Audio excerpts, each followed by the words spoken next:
Good morning বন্ধুরা, তোমরা সকলে কেমন আছো? আশা করি ভালো আছো। তো দেখো, আরও একটি নতুন ভিডিও নিয়ে চলে এলাম তোমাদের সামনে। আশা করি ভালো লাগবে। তো বাড়িতে অনেক লঙ্কা চারা লাগিয়েছি, তাই লঙ্কা হয়েছে। আজকে খুব দরকার লঙ্কার বাড়িতে, সে কারণে লঙ্কা গাছে লঙ্কা তুলছি। তো নিজেদের গাছে লঙ্কা তুলতে না খুবই আনন্দ হচ্ছে।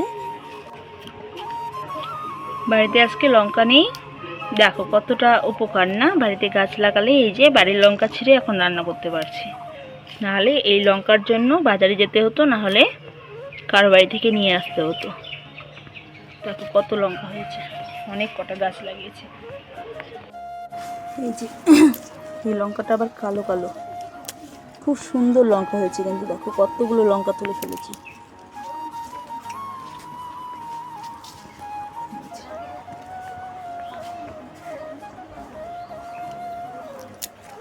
লঙ্কা গাছ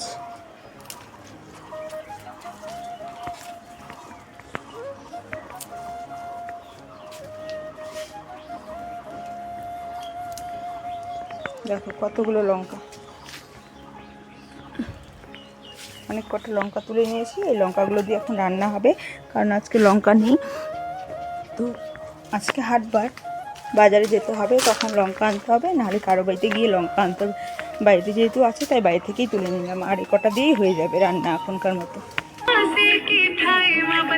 তো এদিকে দেখো আমি রান্না করছিলাম, মেয়ে ডেকে নিয়ে এলো, মা চলো এই গানে তোমাকে নাচতে হবে, তাই একটু নেচে নিলাম। যে শাড়ি পরে রেডি হয়ে নিয়েছি, এবার যাচ্ছি একটা দিবসীতে, মানে তো যাব আমি, মেয়ে, শাশুড়ি। তার মধ্যে মেয়েকে রেডি করে দিয়েছি, কিন্তু মেয়ে কোনো মতেই যাবে না। সে অনুষ্ঠান বাড়িতে, সে যাবে শিলিগুড়িতে পিসি বাড়িতে।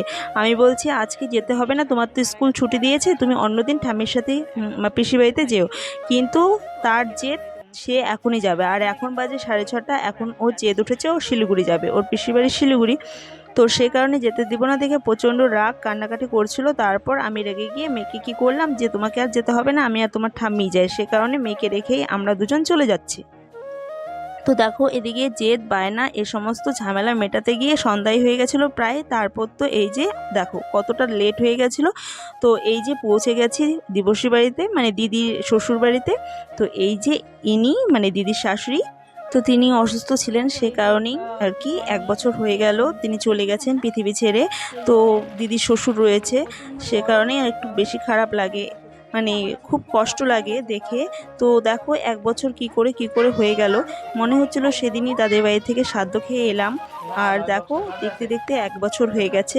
তো যাই হোক, তার আত্মার শান্তি কামনা করি। তারপর তো খেয়ে দিয়ে বাড়িতে চলে এসেছি। বাড়িতে এসেই তো একটা নতুন জিনিস পেয়ে গেলাম, দেখো। তো এই যে ফ্যানটা, হাওয়াটা কেমন এবার এটা দেখবো, হাওয়াটা দেবো। আর মেয়ের ব্যবস্থা, আর এদিকে মেয়ে সত্যি মানে একটা লেজ দেয়নি ভগবান, তাছাড়া মানে পুরো বডিটা দিয়েছে। মানে এত চঞ্চল, এত দুরন্ত। আগে জানতাম ছেলে বাচ্চারা চঞ্চল হয়, কিন্তু এদিকে আমার মেয়েটাই এত চঞ্চল, ছেলের থেকেও বেশি। তো কি করব আর, মেয়ে তো মানে এত চঞ্চল, পাগল হয়ে যায় আমি আর ওর বাবা। এর জন্য প্রত্যেকটা দিন সকালবেলা আমাদের বাড়িতে এত অশান্তি লাগে, মানে কথাই শুনি না। পড়তে বসতে বললেও আমি যদি বলি এদিকে, ও যাবে ওদিকে। মানে এরকম করতে করতে না মানে এতটা আমার বিরক্ত লাগে। সকালের দিকে রান্না বাড়ি কাজকর্ম, তার মধ্যে ওর চিৎকার চেঁচামেচি, আমি পাগল হয়ে যাই জানো তো।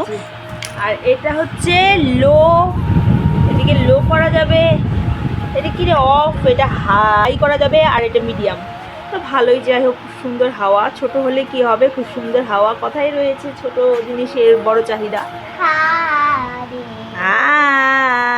তো ছোটবেলায় এমনটাই করতাম, ফ্যানের সামনে সারেগামাপা গান করতাম। তো বন্ধুরা, ভিডিওটি কেমন লেগেছে অবশ্যই কমেন্ট করবে।